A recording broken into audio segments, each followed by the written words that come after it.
Hello everyone, welcome to EduTap. So in today's 10-minute a day series, we are going to discuss the topic Narasimhan committee 1 and 2. So देखिए India में financial crisis आए थे, economic financial crisis आए थे 1990s के अंदर। तो 1991 के एलपीजी रिफॉर्म से 1990s में रिफॉर्मेशन हुआ था, लेकिन 1991 में एलपीजी रिफॉर्म्स आए थे। तो उसी हिसाब से हमें अपने पूरे फाइनेंशियल सिस्टम को चेंज करने की ज़रूरत थी। तो मनमोहन सिंह प्राइम मिनिस्टर थे, उन्होंने कमेटी बिठाई थी, कमेटी ऑन फाइनेंशियल सिस्टम। तो ये जो कमेटी ऑन फाइनेंशियल सिस्टम थी, इसे हम बहुत पॉपुलरली नरसिम्हन कमेटी 1 के नाम से भी जानते हैं। इन्होंने कुछ रिकमेंडेशंस दिए थे कि अगर हमें अपने फाइनेंशियल सिस्टम को सुधारना है तो हमें कुछ चीज़ें करने की ज़रूरत है, और इनमें से काफ़ी सारी रिकमेंडेशंस जो हैं वो मानी भी गई थी। तो मेजर रिकमेंडेशंस की बात करें तो सबसे पहले उन्होंने बोला कि जो अभी आपने कैश रिजर्व रेशो और स्टैट्यूटरी लिक्विडिटी रेशो का लेवल है वो बहुत ज्यादा हाई रखा हुआ है, 38.5% के अराउंड था। तो उन्होंने बोला कि इसको कम करो, 2000 तक इसको 20% पे लेके जाओ, फिर फर्दर कम करो। और सीआरआर भी बहुत ज्यादा है कि बैंक का कितना सारा पैसा तो इन रेशोज में फंसा रहता है, तो इन्हें रिड्यूस करो। पहला तो ये रिकमेंडेशन था। फिर इस कमेटी ने गवर्नमेंट के डायरेक्ट क्रेडिट प्रोग्राम का क्रिटिसिज्म किया था। इन्होंने बोला कि आपका जो डायरेक्ट क्रेडिट प्रोग्राम है ये सिर्फ प्रायोरिटी सेक्टर को लेंडिंग पे फोकस कर रहा है, ये क्वालिटी पे तो ध्यान ही नहीं दे रहा। क्रेडिट इवैल्यूएशन जब होता है वो क्वालिटी पे तो आप ध्यान ही नहीं दे रहे हो। तो आपकी जो लोन्स की क्वालिटी है वो बहुत डिटीरियरेट हो चुकी है, और पोस्ट क्रेडिट सुपरविजन भी बहुत ज्यादा वीक है कि बस लोन देने पे जोर है, क्रेडिट की क्वालिटी पे, उसकी सुपरविजन पे बिल्कुल भी ध्यान नहीं है। तो ये चेंज करने की जरूरत है। और इन्होंने ये भी बोला कि टाइमली क्रेडिट देना ज्यादा जरूरी है, या रादर देन कि सब्सिडाइज रेट पे आप दो। आप इंटरेस्ट रेट कम करके लोन दे रहे हो, वो इतना इंपॉर्टेंट नहीं है जितना टाइम पे लोगों को क्रेडिट प्रोवाइड करना है, तो इस पे फोकस करना चाहिए। इन्होंने बोला कि डुअल कंट्रोल रिमूव करो। पहले ऐसे था कि मिनिस्ट्री ऑफ फाइनेंस का एक बैंकिंग डिपार्टमेंट था, वो भी बैंकिंग सेक्टर को रेगुलेट करता था, और रिजर्व बैंक ऑफ इंडिया भी बैंकिंग सेक्टर को रेगुलेट करता था, तो डुअल कंट्रोल था। तो वो बोलते कि ये चीज सही नहीं है, ठीक है, too many chefs spoil the dish. तो बहुत सारे लोग एक जगह पे कंट्रोल कर रहे हैं कि दो मास्टर्स हैं, वो सही चीज नहीं है, डुअल कंट्रोल को हटाओ। और इन्होंने बोला कि बैंक्स के पास अपना इंटरेस्ट रेट खुद डिटरमिन करने की पावर होनी चाहिए, मार्केट रेगुलेटेड इंटरेस्ट रेट होने चाहिए, ना कि ऊपर से गवर्नमेंट या आरबीआई बताए कि तुम कस्टमर से कितना चार्ज करो, ये चीज नहीं होनी चाहिए।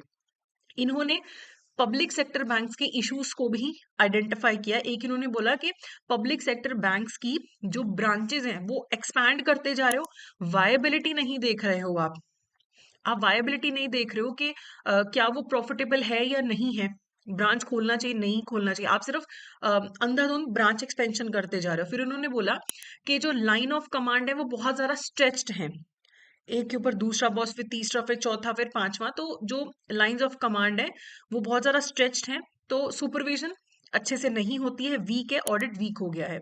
और आप इतनी ज्यादा रैपिडली रिक्रूटमेंट कर रहे हो बैंकिंग सेक्टर में कि जो स्टाफ की क्वालिटी है वो कम हो गई है, कि आप क्वांटिटी भर्ती तो करते जा रहे हो लेकिन क्वालिटी पे ध्यान नहीं दिया जा रहा है।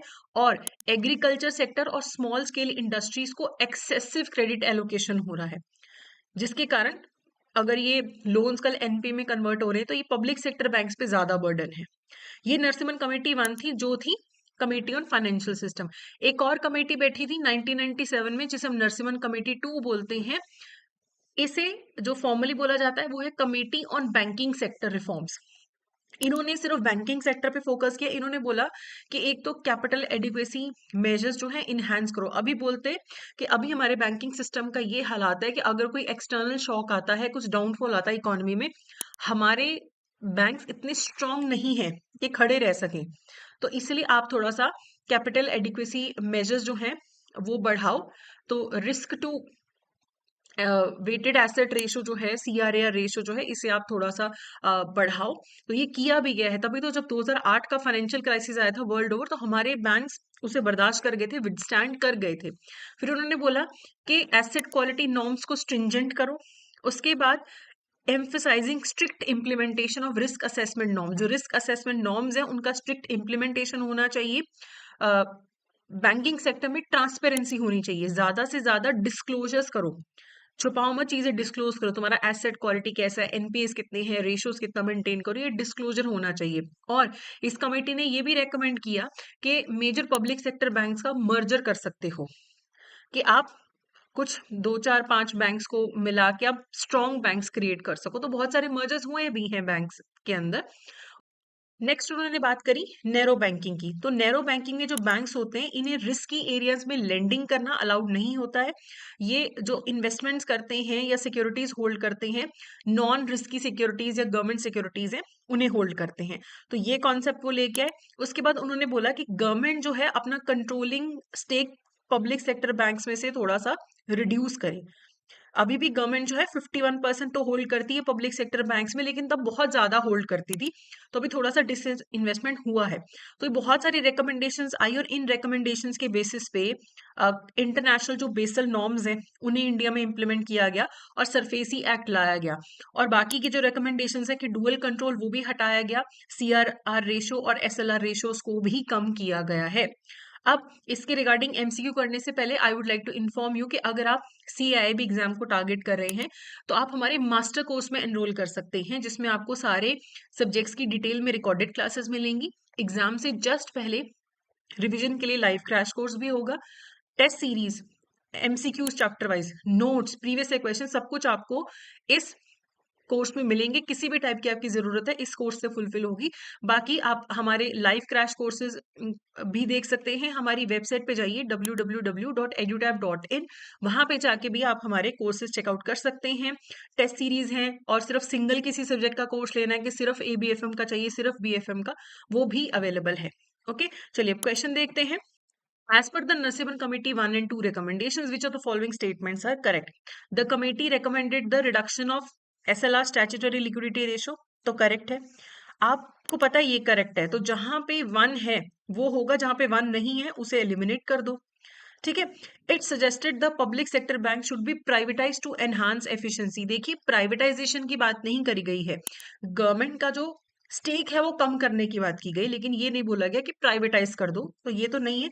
तो सेकंड आपका यहाँ पे गलत है। तो देखो, आपको थर्ड फोर्थ पढ़े बिना ही पता लग गया कि 1 एंड 3 करेक्ट आंसर है, सिर्फ एलिमिनेशन से। स्टिल हम तो सारे ऑप्शन देखेंगे। The committee emphasise the need for the creation of a strong credit rating system to improve the quality of lending. तो ये भी एक रिकमेंडेशन था कि हमें स्ट्रॉन्ग क्रेडिट रेटिंग सिस्टम लाने की जरूरत है। तो 3 सही है। डुअल कंट्रोल रेकमेंड किया था, नहीं, डुअल कंट्रोल तो हटाने की बात करी थी, तो फोर्थ गलत है। तो 1 एंड 3 जो है यहाँ पे करेक्ट आंसर है। तो ये था हमारा आज का सेशन। बाकी आपको किसी भी चीज में कोई दिक्कत है, कोई टॉपिक में, तो आप हमें मेल कर सकते हैं hello@edutap.co.in। तो ये हमारी ईमेल आईडी और ये हमारा नंबर है। So all the best for examination. Thank you so much.